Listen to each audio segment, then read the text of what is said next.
नंदू की नौकरी जाने के बाद वो अपने परिवार के गुजर बसर के लिए समोसे का ठेला लगाता है, लेकिन उसके इस कारोबार में कुछ मुनाफा नहीं हो रहा था, बल्कि समोसे बेचना उसके लिए बहुत ही घाटेदार साबित हो रहा था। रोजाना की तरह नंदू ने बाजार में अपना समोसे का ठेला लगाया। उसकी दुकान पर बहुत कम ग्राहक आए थे, इस वजह से उसकी कमाई मंदी हुई थी। वो घर लौटने से पहले सोचता है, आज भी मेरे समोसे का दाम नहीं निकला। आखिर कब तक ऐसे चलेगा। आज फिर सुलोचना मुझे खरी खोटी सुनाएगी। बच्चों की फीस भरनी है, घर में राशन नहीं है, इन सब का इंतजाम कैसे होगा।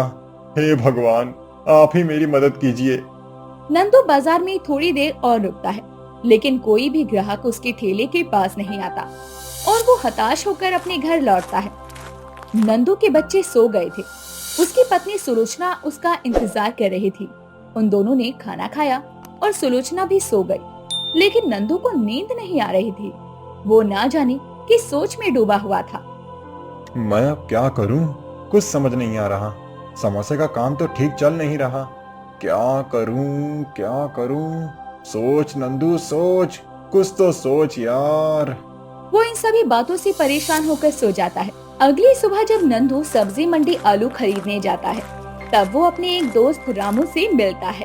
और नंदू भाई, काम धंधा कैसा चल रहा है? क्या बताऊं रामू भाई, समोसे का ठेला तो बस नाम बराबर चल रहा है। बहुत परेशान हूँ। बीवी रोज खरी खोटी सुनाती है। घर खर्च चलाना भी मुश्किल होता जा रहा है।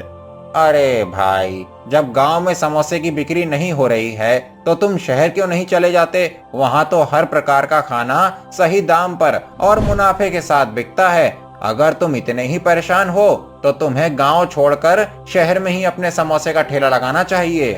बात तो तुमने सही कही है, लेकिन शहर जाने पर भी तो पैसा चाहिए होता है। शहर जाने की छोड़ो, मैं नहीं जा पाऊंगा। अरे बस इतनी सी बात, तुम कुछ पैसे मुझसे उधार ले लो और जब समोसे का ठेला चल पड़े तो मुझे वापस कर देना। अरे अरे, नहीं नहीं भाई साहब, बहुत बहुत मेहरबानी, लेकिन मैं आपसे पैसे नहीं ले सकता। अगर मेरे कारोबार में घाटा हुआ तो मैं उन पैसों को कैसे लौटा पाऊंगा। तुम फिक्र मत करो, तुम बस मन में एक बार सोच लो कि तुम शहर जाकर अपना कारोबार अच्छी तरह से संभाल पाओगे तो भगवान भी तुम्हारे साथ खड़े होंगे।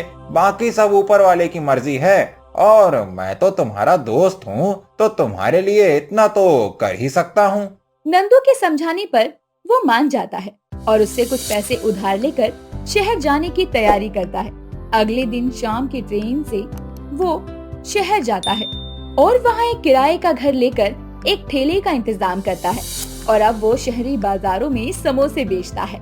समोसे ले लो, समोसे वाला, समोसे ले लो, गर्मा गर्म समोसे, चटपटे करारे गर्मा गर्म समोसे ले लो। जिसने ना खाए नंदू के समोसे वो बार बार पछताए और खाता रह जाए डोसे। समोसे वाला।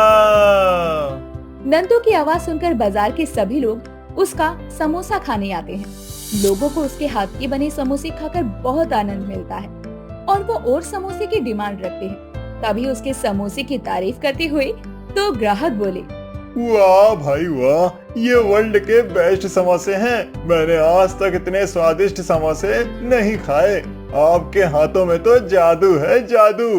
पूरी मार्केट ढूंढ लो तो भी आप जैसे लजीज और लाजवाब समोसे तो कोई नहीं बना पाएगा। हाँ भैया, आपके समोसे का तो जवाब नहीं।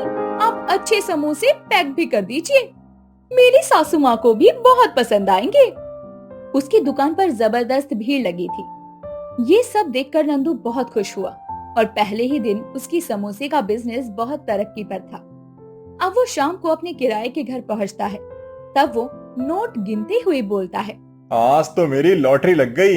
इतना पैसा तो मैं पूरे महीने भर में नहीं कमा पाता था, जितना आज मैंने एक दिन में कमा लिया। अपनी तो निकल पड़ी। अरे हाँ, मैं ये बात अपने दोस्त रामू को बताता हूँ, जिसने मुझे शहर में समोसे बेचने का आइडिया दिया था। पैसों को संभाल कर अब नंदू रख देता है और अपने दोस्त रामू को कॉल करता है। हाँ नंदू भाई, कैसा चल रहा है? शहर में किसी चीज की दिक्कत या तकलीफ तो नहीं? अरे रामू भाई, आपने तो मेरी आंखें खोल दी। यहाँ तो 10 का 20 मिल रहा है, यानी कि डबल मुनाफा। और किसी प्रकार की कोई दिक्कत परेशानी भी नहीं है, सब फर्स्ट क्लास चल रहा है। समोसे का बिजनेस तो पहले ही दिन मार्केट में दौड़ पड़ा। बधाई हो बधाई। भगवान का लाख लाख शुक्र है कि तुम्हें वहाँ कोई परेशानी नहीं हुई और काम भी आराम से जम गया। हाँ रामू भाई, सब आपकी मेहरबानी है। अरे नहीं, भगवान जो करता है अच्छे के लिए करता है। चलो कोई बात नहीं, अब मैं सोने जा रहा हूँ, फोन रखता हूँ। ठीक है भाई साहब। नंदू इतना कहकर फोन रख देता है और उधर रामू सोच में पड़ गया। हे भगवान, ये सब क्या हो रहा है? मैं तो नंदू को अपने कर्ज में फंसाने को शहर भेजा था, लेकिन इसकी तो किस्मत ही चमक गई है। मैं चाहता था कि ये मेरे दिए हुए पैसों के कर्ज में मेरे सामने गिड़गिड़ाए, लेकिन अब तो लग रहा है कि ये मुझसे ज्यादा अमीर हो जाएगा। मुझे इसका कुछ करना पड़ेगा। ऐसे ही कुछ दिन बीते और नंदू का कारोबार बढ़िया चल रहा था। उसके समोसे का जादू पूरे बाजार में दमदमा रहा था।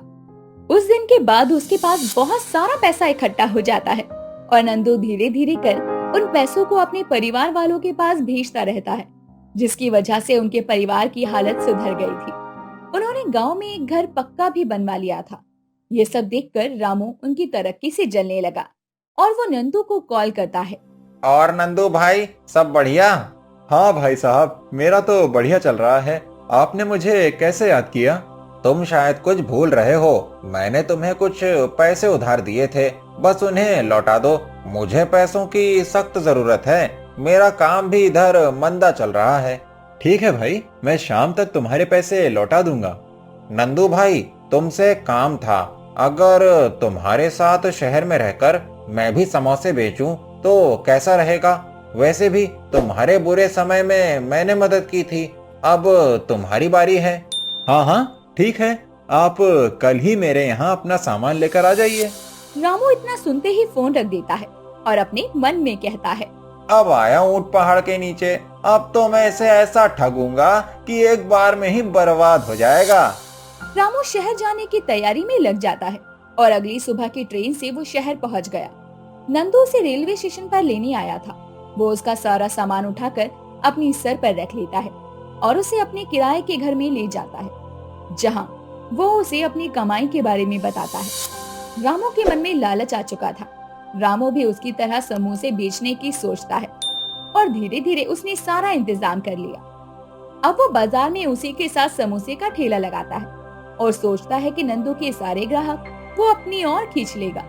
गर्मा गर्म समोसे ले लो, गर्मा गर्म। इससे स्वादिष्ट समोसे दुनिया में कोई नहीं। दाम भी कम और स्वाद भी ज्यादा। समोसे खाओ, समोसे। रामू नंदू से कम दामों में समोसे बेचता है, जिसकी वजह से सारे ग्राहक उससे समोसे खरीदने लगते हैं। अब नंदू को काम में घाटा लग रहा था, क्योंकि रामू ने उसके साथ धोखा जो किया था और लालच में आकर नंदू के साथ गलत भी किया था। नंदू अब रामू के शहर आने का मकसद समझ चुका था, लेकिन वो कहते हैं ना, ऊपर वाला सब देख रहा होता है। अब नंदू समोसे की जगह अपनी एक मिठाई की दुकान खोल लेता है।